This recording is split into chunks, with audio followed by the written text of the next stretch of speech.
Cinema மோகத்தால் Vijay பின்னால் போகிறார்கள் என்கிறார்கள். அப்படி போகிறவர்களா? சினிமா மோகம் கொண்டவர்களா? ஹீரோ மயக்கம் கொண்டவர்களா? விசிலடிச்சான் குஞ்சுகளாக மாறக்கூடியவர்களா? நீங்கள் கொள்கை வாரிசுகள் தானே? புரட்சியாளர் அம்பேத்கரின் வாரிசுகள் தானே? தந்தை பெரியாரின் வாரிசுகள் தானே? மார்க்சின் கொள்கைகளை உள்வாங்கிய தோழர்கள் தானே? நமக்கு சினிமா மோகம் ஒருபோதும் கிடையாது என்பதை இந்த தேர்தல் களத்தில் நாம் உறுதிப்படுத்தியாக வேண்டும். எனவே எதிர்த்து போட்டியிடக்கூடிய பாமக அவர் என்ன சொன்னார் தெரியுமா? அது உடைந்த பாமக, அது உடைந்த பாமக. தோழர்களே, தம்பி தோழர்களே, அவர் சொன்னார் எடப்பாடி பழனிசாமி அவர்களை பற்றி. எடப்பாடி பழனிசாமி ஒரு ஊராட்சி மன்ற தலைவராக இருப்பதற்கு கூட தகுதி இல்லாதவர். நண்பர் அன்புமணி சொன்னார். திடீர்னு கேவி குப்பத்தில் போய் என்ன பாராட்டுறார்? யாரு? அன்புமணி அவர்கள். நான் என்ன சொன்னேன்?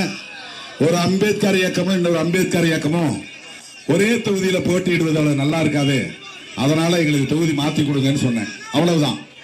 உடனே அவர் போய் அங்க பேசுறார். திருமாவளவன் பாருங்க அப்படி இப்படி. இதெல்லாம் எதற்காக என்றால் நம்முடைய வாக்குகளை கவர்வதற்காக, ஏமாற்றுவதற்காக, ஏய்ப்பதற்காக. கூட்டணி தர்மத்தை மீறக்கூடியவர்கள் அல்ல விடுதலை சிறுத்தைகள். கூட்டணி தர்மத்தை மீறக்கூடியவர்கள் அல்ல விடுதலை சிறுத்தைகள். எந்த கூட்டணி இடம்பெற்றிருக்கிறோமோ அந்த கூட்டணியின் வெற்றி தான் நமக்கு முதன்மையானது. அந்த கூட்டணியில் உள்ள வேட்பாளர்களின் வெற்றி தான் நமக்கு முதன்மையானது. எங்கெல்லாம் திமுக வேட்பாளர்கள் போட்டியிடுகிறார்களோ அங்கெல்லாம் உதயசூரியனுக்குத்தான் எங்கள் வாக்கு. எங்கெல்லாம் தேமுதிக வேட்பாளர்கள் போட்டியிடுகிறார்களோ அங்கெல்லாம் முரசு சின்னங்களுக்குத்தான் எங்கள் வாக்கு.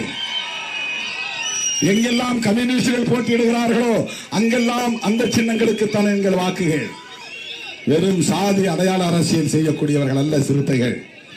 அப்படி வாக்குகளை சிதறடிக்க ஒருபோதும் இடம் கொடுக்க மாட்டோம். எனது அருமை தோழர்களே, உடைந்த பாமக இங்கு போட்டியிடுகிறது. வெற்றி உறுதியாகிவிட்டது. திருமதி பிரேமலதா அவர்கள் சட்டமன்றத்திற்கு செல்வது உறுதி. பிரேமலதா அவர்களின் குரல் சட்டமன்றத்தில் ஒலிக்கப் போவது உறுதி. விருத்தாசலம் தொகுதியில் அண்ணன் கேப்டன் விஜயகாந்த் அவர்கள் விட்டு சென்ற பணிகளை தொடர்வதற்கு அவருக்கு ஒரு வாய்ப்பு தாருங்கள். அண்ணன் முத்துவேல் கருணாநிதி ஸ்டாலின் அவர்களின் சாதனைகள் தொடர, மகளிர் விடியல் பயணம் தொடர, மகளிர் உரிமை தொகை 2000 ரூபாயாக உயர்ந்திட, நான் முதல்வன் திட்டம் தொடர, புதுமை பெண் திட்டம் தொடர, தமிழ் புதல்வன் திட்டம் தொடர, காலை சிற்றுண்டி திட்டம் தொடர, எல்லாவற்றையும் விட 8000 ரூபாய் கூப்பன் திட்டம் நடைமுறைக்கு வந்துட நீங்கள் ஆதரிக்க வேண்டிய சின்னம், நீங்கள் ஆதரிக்க வேண்டிய சின்னம், நீங்கள் வாக்களிக்க வேண்டிய சின்னம், 8 திக்கும் நீங்கள் கொட்ட வேண்டியது, 8 திக்கும் நீங்கள் வெற்றியை கொண்டாட வேண்டியது. முரசு சின்னத்தில் வாக்களித்து ஏவிஎம்மில் உள்ள 3ஆம் எண்ணில் முரசு சின்னத்தை தேடி பிடித்து, தேடவே வேண்டாம், 3வது நம்பர் இருக்கு, நேர 1 2 3 3வது இடத்துல பட்டன் அழுத்தணும். திருமதி விஜயகாந்த் அவர்கள் எவ்வளவு லட்சம் வாக்குகள் வித்தியாசத்தில் வெற்றி பெறுவார்? 1 லட்சம் வாக்குகள் வித்தியாசத்தில் வெற்றி பெற வேண்டும். 1 லட்சம் வாக்குகள் வித்தியாசத்தில் வெற்றி பெற வேண்டும். அவரை சிறுத்தைகளின் வேட்பாளராகவே நீங்கள் எண்ணி செயலாற்ற வேண்டும். ஆணாதிக்கம் நிறைந்த இந்த களத்தில் ஒரு பெண்மணி துணிச்சலோடு ஒரு இயக்கத்தின் தலைமை பொறுப்பை ஏற்கிறார் என்றால் அவரும் சிறுத்தை தான், பெண் சிறுத்தை தான், அவரும் சிறுத்தை தான். ஆணாதிக்கம் நிறைந்த இந்த சமூகத்தில் ஒரு பெண் ஒரு இயக்கத்தின் தலைமை பொறுப்பை ஏற்பதே அசாத்தியமான துணிச்சல் தான். ஆகவே அவரை வெற்றி பெற செய்ய வேண்டியது என் உயிரின் உயிரான விடுதலை சிறுத்தைகளே, உங்கள் கடமை. நெடுநேரமாக வெயிலில் காய்கிறீர்கள். மேலும் நான் நேரத்தை எடுத்துக்கொள்ள விரும்பவில்லை. மறவாதீர்கள்.